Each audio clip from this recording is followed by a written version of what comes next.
इससे पहले वाले लेक्चर में आपको बताया था कि डेवलपमेंट का जो क्राइटेरिया होता है वो डिफरेंट टाइप्स के जो होते हैं, कंट्रीज होती है उसमें डिफरेंट टाइप्स का जो होता है।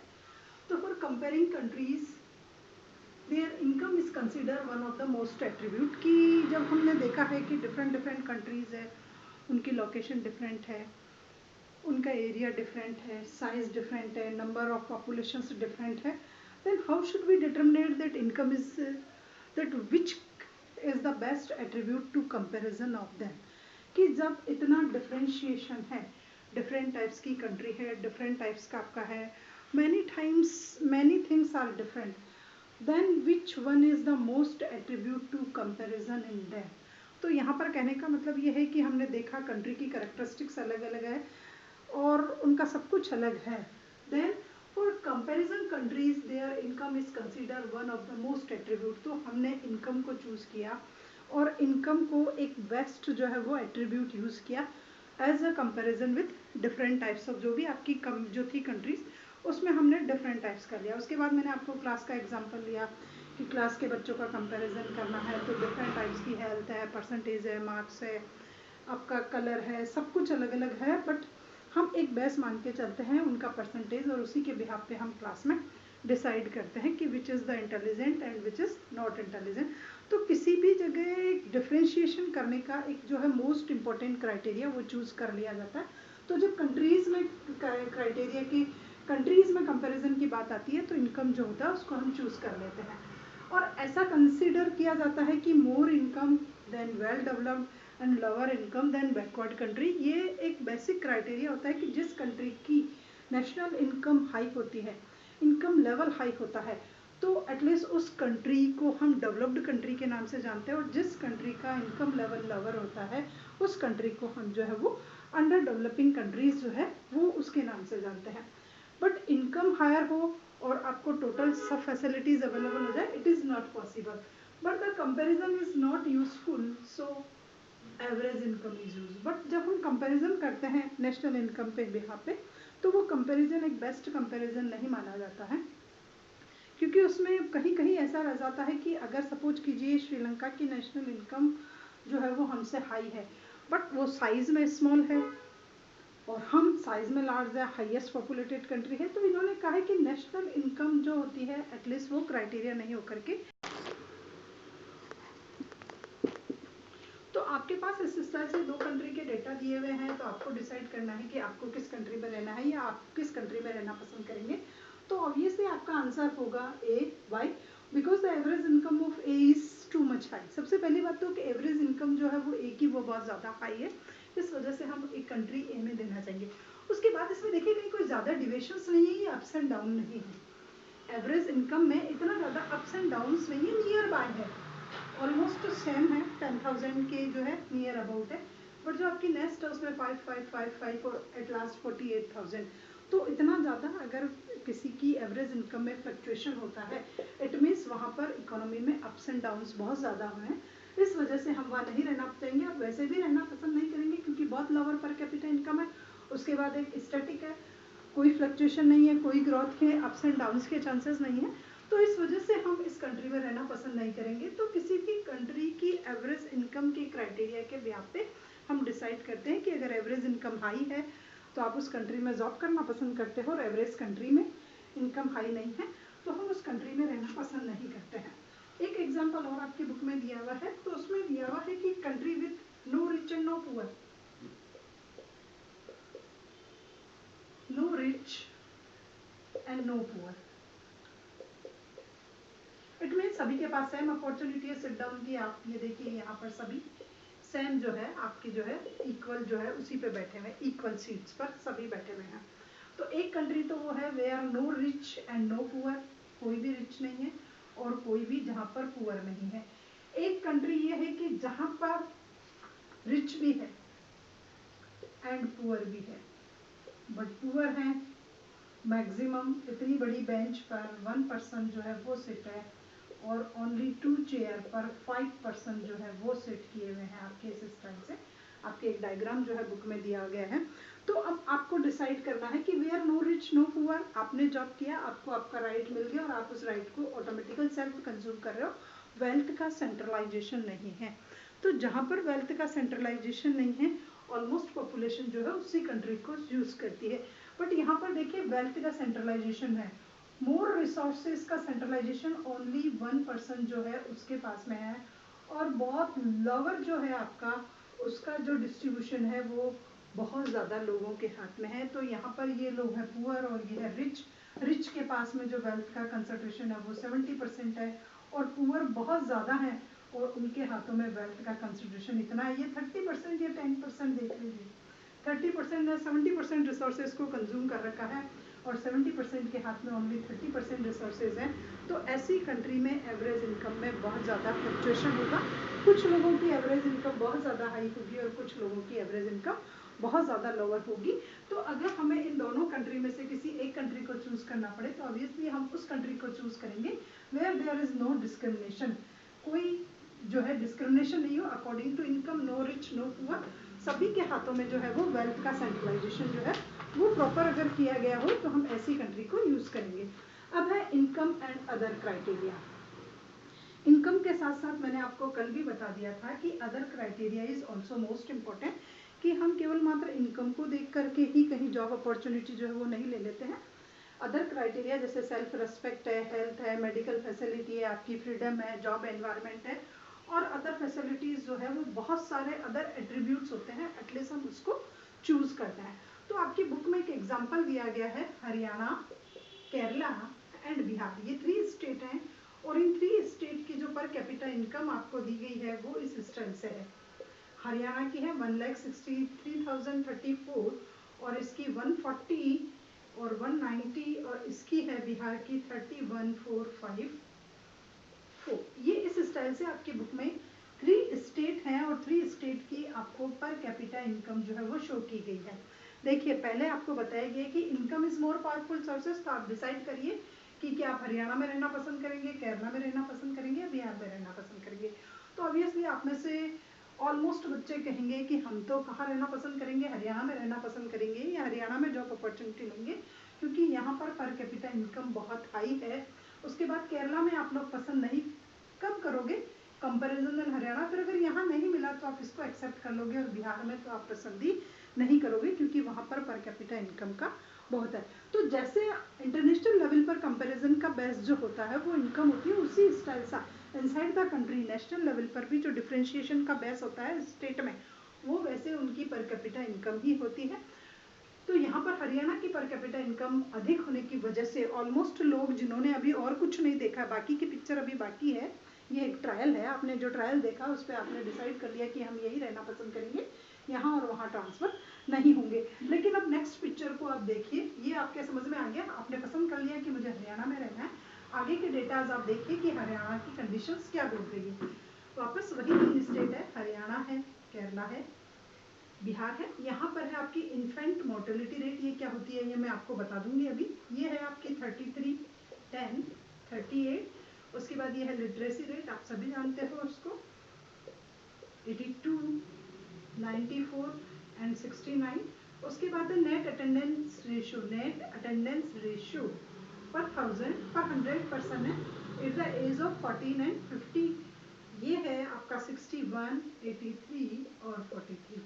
देखिए सबसे पहले तो मैंने आपको यहाँ बताया IMR, infant mortality rate, then what do you mean by infant mortality rate, literacy rate और नेट अटेंडेंस रेशियो। ये तीनों कॉन्सेप्ट आपके पास 3 अलग अलग है, तो पहले आप इनकी डेफिनेशन देख लीजिए कि what is the meaning of infant mortality rate. तो इन्फेंट मोर्टेलिटी रेट है number of children that die before the age of 1 year, number of children that die before the age of 1 year, 1 साल से पहले 1000 पर मरने वाले बच्चों की संख्या को इन्फेंट मोर्टेलिटी रेट कहते हैं, शिशु मातृत्व दर के नाम से जाना जाता है। तो इन्फेंट मोर्टेलिटी रेट क्या होगी, number of children die before the age of 1 year, 1 साल से पहले जो बच्चे मर जाते हैं 1000 पर, उनकी संख्या को हम बोलते हैं IMR। उसके बाद literacy rate, the portion of population which are literate, कि हमारी जो टोटल पॉपुलेशन है उसका कितना परसेंटेज जो है वो लिटरेट है, then it is non age literacy rate. उसके बाद है NAR, not attendance ratio, it means total number of children at the age of 14, 15, attending the school at the age of 14 and 15 attending the school. वापस समझ लिए, total number of children at the age of 14, 15 attending the school. It means 14 से 15 साल के बच्चों के द्वारा school को अटेंड किया जाना. तो ये तीन चीजें आपको यहाँ पर दी हुई है आपकी बुक के टेबल में, हरियाणा, केरला एंड ये. यहाँ पर मैंने आपको पहले पर कैपिटा इनकम कितनी बताई थी इसकी. पर कैपिटा इनकम को भी एक बार वापस देख लो अगर आप देखना चाह रहे हो तो 160,000 समथिंग है, 140,000 समथिंग है एंड ओनली 31,000 समथिंग है. इस स्टाइल से आपकी ये national income per capita income है. अब देखिए आप में से ऑलमोस्ट ने टिक करा कि मैं आई वांट टू लीव या I want to job in Haryana. Then what is the infant mortality rate. Infant mortality rate means 1000 बच्चों पर 33 बच्चे जो है वो वहाँ 1 साल से पहले मर जाते हैं. तो क्या आप चाहते हैं कि आपका बच्चा 1 साल से पहले वाली एज में मर जाए. क्या आप ऐसा चाहते हैं कि आपका बेबी जो वहाँ हो और वो उसके चांसेस बहुत ज़्यादा हाई है, 33% है, क्योंकि वहाँ हेल्थ फैसिलिटी प्रॉपर नहीं है, इनएडिकेट अमाउंट में है, वेल ट्रेंड जो है स्टाफ नहीं है, हॉस्पिटल्स नहीं है, गवर्नमेंट की बेटर फैसिलिटी नहीं है. इस वजह से इन्फेंट मोर्टेलिटी रेट अपनी जो कंट्री की रेट है एटलीस्ट उससे भी कई गुना ज़्यादा जो है वो आपकी इन्फेंट मोर्टेलिटी रेट है. तो इस वजह से 83% जो है बच्चे वहाँ 33 बच्चे 1000 पे मर जाते हैं. आप थोड़ा सा बैक में आएंगे पीछे कि नहीं मुझे तो हरियाणा में जॉब नहीं करना. नेक्स्ट आता है ये देखिए यहाँ पर literacy rate. Then literacy rate जो है वो 82% है. इट मीन्स वहाँ पर जो है लिटरेसी रेट जो वहाँ की पॉपुलेशन है वो 82% ही लिटरेट है. तो आप यहाँ पर थोड़ा सा जो है वो कॉम्प्रोमाइज़ कर सकते हैं कि चलो ठीक है हमारा जो कंट्री का है 78 उससे तो कुछ बेटर कंडीशन है 82. तो यहाँ पर आप वापस राइट में आने की कोशिश करते हैं, लेकिन उसके बाद इसको देख करके फिर चौंक जाते हैं 61.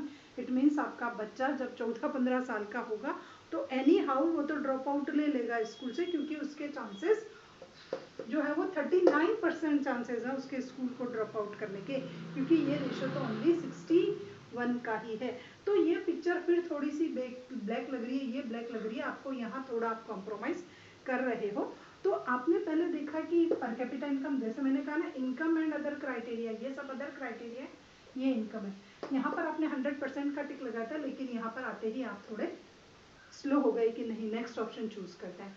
नेक्स्ट ऑप्शन आपके पास था केरला, वहाँ पर कैपिटा इनकम 140 है, वो थोड़ा मिड का है, बट वहाँ पर देखिए IMR जो है इन्फेंट मोर्टेलिटी रेट वो ओनली 10 ही है. इट मीन्स आपके बच्चे के जाने के चांसेस बहुत कम है. तो आप क्या सोचोगे कि ठीक है यार केरला इज बेस्ट, क्योंकि 1000 पर 10 ही बच्चे जो हैं वो 1 ईयर के बाद वहाँ पर डेथ होती है. तो आपको लगता है ठीक है. उसके बाद आपको देख करके लग रहा है कि यहाँ पर जो लिटरेसी रेट है it is too much high at the level of our country. हमारे कंट्री के लेवल से भी ये तो काफ़ी ज़्यादा हाई है. It means literacy rate is strong है. Then you should go there. आप सोचोगे कि मुझे तो वहीं जाना चाहिए क्योंकि वहाँ मेरे बच्चे कम से कम पढ़ लिख सकते हैं. नेक्स्ट आता है NAR 83% है. इट मीन्स ये रेशो बहुत अच्छा है. वहाँ पर 14 to 15 ईयर में जो है drop out only 17% drop out करते हैं, बाकी के बच्चे वहाँ स्कूल्स में ही आपको मिलेंगे. तो आप फिर इस ऑप्शन को चूज करते हैं. देन आपको लगा कि केरला इज बेस्ट, चाहे यहाँ पर कैपिटा इनकम लोअर हो but other facility. It means money is not matter. जो आपका नॉन मटेरियल थिंग्स है आप उस पर पावर कर रहे हो. आप यहाँ आपकी हेल्थ को ले रहे हो, लिटरेसी को ले रहे हो, स्कूलिंग को ले रहे हो. तो ये वजह है कि आप केरला को चूज करते हो. नेक्स्ट आते हैं बिहार की पिक्चर. बिहार का पिक जो यहाँ पर देखा आपने 31,000 ही था per capita income. It means आपने वैसे भी सेलेक्ट नहीं किया. उसके बाद देखिए IMR is 38%. It means again too much high at the level of our country. हमारे देश के रेशो से भी कई गुना ज़्यादा रेशो है ये तो फिर आप क्या सोचोगे कि वहाँ पर आपके बच्चे के 1 साल से कम उम्र में मरने के चांसेस ज़्यादा है. इट मीन्स आपने नेक्स्ट ऑप्शन कैंसिल कर दिया कि ये तो 38% IMR है. इट मीन्स मुझे वहाँ नहीं जाना. नेक्स्ट आता है literacy rate only 69%. It means country के लेवल से वेरी पुअर लेवल, तो वहाँ पर लिटरेसी भी नहीं है. इट मीन्स वहाँ एजुकेशन का लेवल बहुत लोअर है. उसके बाद ये देखिए ओनली 43%. तो आप क्या चाहेंगे कि आपका बच्चा स्कूल छोड़ करके दूसरे काम करना शुरू कर दे. 43% ही है वहाँ नेट अटेंडिंग रेशो. केवल मात्र 14 से 15 साल के बच्चे जो पहले एडमिशन तो लेते हैं लेकिन 14-15 तक आते ही ड्रॉप आउट हो जाते हैं, वो ओनली 43 है। इट मीन्स ये पिक्चर तो वैसे भी क्लियर नहीं थी आपके माइंड में और ये भी क्लियर नहीं है। तो मैं आपको ये बताने की कोशिश कर रही हूँ, यहाँ पर ही आपकी बुक आपको ये बताने की कोशिश कर रही है कि income is not matter, other criteria is more powerful. Other criteria भी पावरफुल होते हैं और हम जो भी डिसाइड करते हैं वो इन क्राइटेरिया के बिहाफ पे करते हैं। तो आपको इन तीनों की डेफिनेशन आनी चाहिए और एक आपके माइंड में पिक्चर क्लियर होनी चाहिए कि एटलीस्ट इनकम के लेवल पर कहीं जॉब नहीं।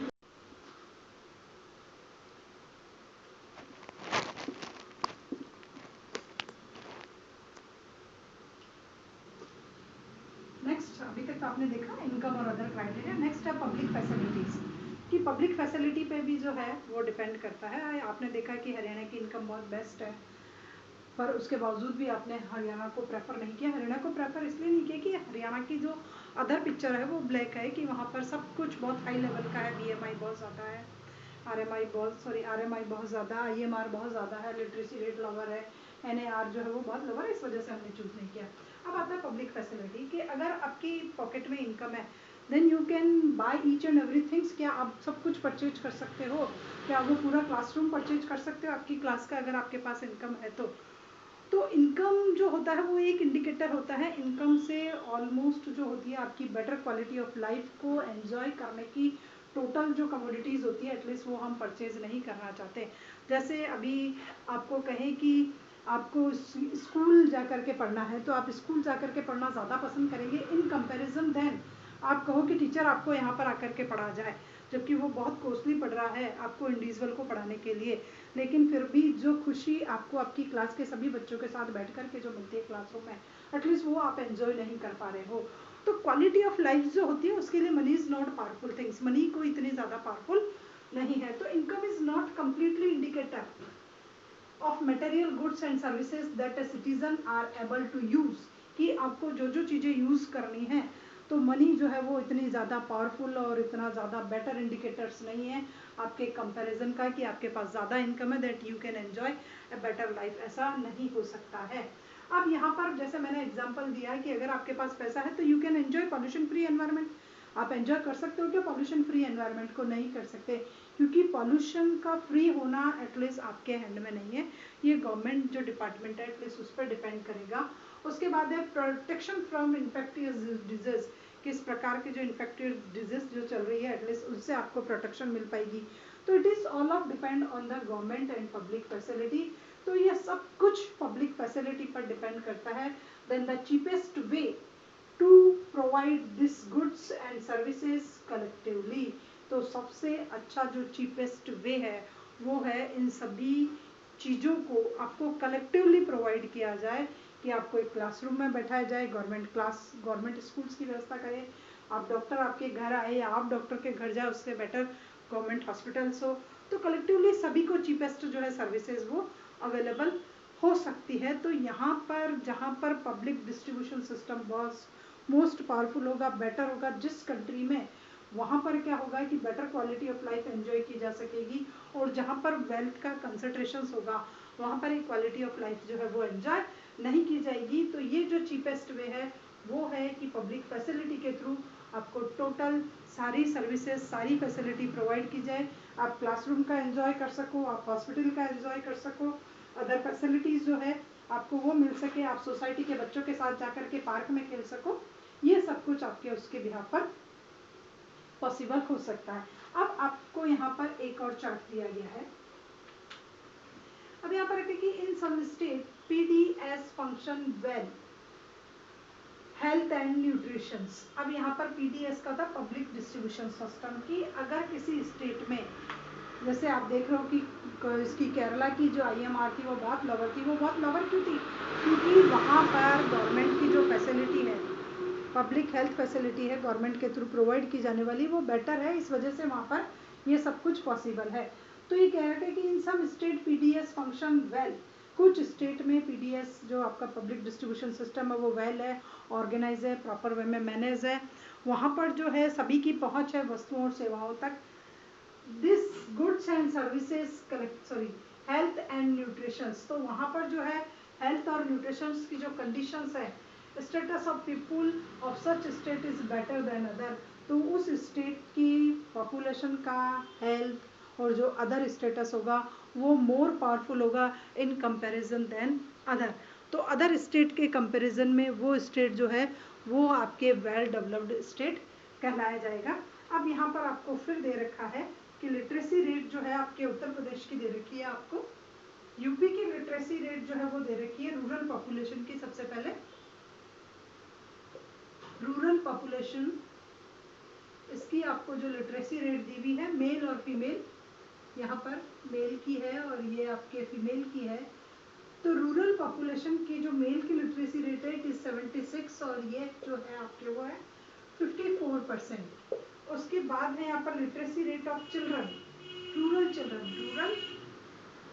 Children at the age of 10 to 14 year वो है 90% और ये है आपके 87%। नेक्स्ट आपको दे रखा है percentage of rural children 10 to 14 schools का attend school, it means net attending ratio जो है वो 85% है और ये 82% है। तो पहले आप इस टेबल को समझ लीजिए कि सबसे पहले जो है यूपी है आपका स्टेट है, वो है जो हाईएस्ट पॉपुलेटेड स्टेट है, वो है मेल और फीमेल को लिया गया है। रूरल पॉपुलेशन यहाँ पर मेल जो है वो 76% है और फीमेल 54 है। इट मीन्स फीमेल का रेशो थोड़ा लोअर है, मेल का रेशो जो है वो हायर है इन रूरल एरिया में। सब कुछ सारे डेटाज आपके रूरल एरिया के। रूरल एरिया में जो चिल्ड्रन का जो आपका परसेंटेज है वो 90% है, वो है आपके मेल और ये है आपके female. It means sex ratio में कहीं ना कहीं डिविएशंस है, फीमेल के नंबर कम है और मेल के नंबर ज़्यादा है। इट मीन्स लड़कियों की संख्या कम और लड़कों की संख्या ज़्यादा है। उसके बाद अटेंडिंग रेशो जो है उनका देखिए, बॉय का जो अटेंडेंट रेशियो है वो 85% है और ये 82% ही है। स्कूलिंग 10 to 14 ईयर्स की जो लड़कियां हैं वो कम स्कूल जाती है in comparison then 10 to 14 boys के कंपैरिजन में। तो ये रेशो जो है वो मेल और फीमेल के रेशो में एक डिविजन्स क्रिएट कर रहा है कि यहाँ पर मोर पावरफुल फीमेल पॉपुलेशन है और लेस पावरफुल जो है वो फीमेल पॉपुलेशन जो है वो लेस पावरफुल और मेल पॉपुलेशन जो है वो मोर पावरफुल है, क्योंकि इनके रेशियो हाईएस्ट है तीनों ही फील्ड में और इनका जो रेशियो है वो बहुत लोएस्ट रेशियो है तीनों ही कंडीशन में।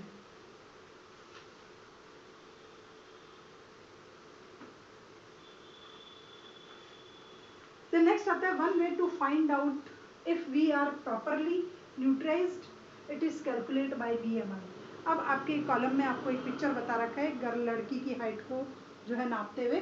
तो यहाँ पर कह रखा है कि one way to find out, एक तरीका है ये देखने का कि if we are properly nourished it is calculated BMI की अगर आप प्रॉपर अगर जो है वो आपको अच्छा सब कुछ बेटर मिल रहा है खाने पीने रहने का, तो इसको हम BMI के थ्रू कैलकुलेट कर सकते हैं। आपको यहाँ पर ये कैलकुलेट कराया है। तो सबसे पहले find out height and weight. तो BMI को आप कैलकुलेट कर करके बता सकते हो कि आपकी कंडीशन हेल्थ की क्या है। तो BMI के लिए सबसे पहले आपको क्या करनी पड़ेगी, अपनी हाइट को कैलकुलेट करना पड़ेगा मीटर और सेंटीमीटर, किसी में भी आप कैलकुलेट कर लीजिए, मीटर में कर लीजिए, सेंटीमीटर में आप अपनी हाइट को कैलकुलेट कर लीजिए और उसके बाद आप अपने वेट को कैलकुलेट कर लीजिए। हाइट और वेट केजी में होना चाहिए, आप उसको कैलकुलेट कर लीजिए। फिर कह रहा कि divide the weight by square of height. आपका जो वेट है उस वेट को स्क्वायर ऑफ योर हाइट से डिवाइड कर दीजिए। वेट को डिवाइड करना है स्क्वायर ऑफ हाइट से, then you can calculate your BMI। आप अपना BMI जो इंडेक्स है, बॉडी मास इंडेक्स नंबर जिसको बोलते हैं, BMI मीन्स होता है बॉडी मास इंडेक्स, वो आप कैलकुलेट कर सकते हैं। अब ये कैसे कैलकुलेट करेंगे कि यू आर ओवर वेट और अंडर वेट। देन सपोज कीजिए your age is 14 year 8 month, it means अभी आपने 15 ईयर कंप्लीट नहीं किए हैं, है ना, एंड BMI इज 15 और आपकी BMI तो 15 आ गई, it means you are underweight. अगर आपकी एज भी 15 होती है और आपका BMI भी 15 आता, देन इट इज ठीक है, सो एंड सो। तो पहली बात क्या थी कि आप 14 ईयर और 8 मंथ की हैं बट आपकी BMI 15 आ रही है। BMI is greater than your age, then you are underweight. Next देखिए कि आप 15 ईयर और 6 मंथ के हैं, 15 ईयर और 6 मंथ के हैं but your BMI is 28, then BMI is greater than your age, then you are overweight.